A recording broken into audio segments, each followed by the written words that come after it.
Voici l'histoire de l'homme silencieux.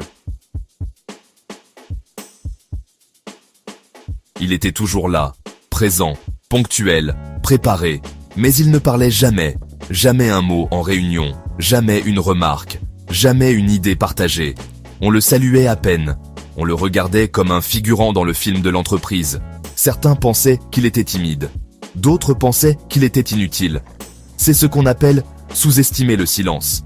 Mais lui, il observait, il écoutait tout, chaque mot, chaque tension, chaque détail que les autres ignoraient parce qu'il parlait trop. Un jour, une réunion stratégique. Un client important menaçait de partir.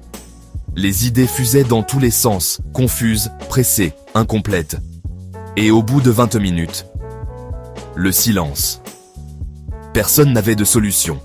Et c'est là qu'il a levé la main, une première. Tout le monde s'est tourné vers lui, presque surpris qu'il sache parler. Il a posé une question, puis une deuxième.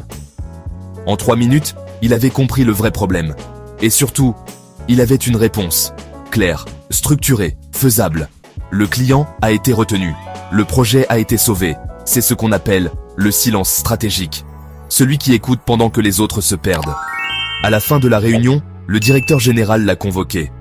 Il lui a dit « Pourquoi n'avez-vous jamais parlé avant ?»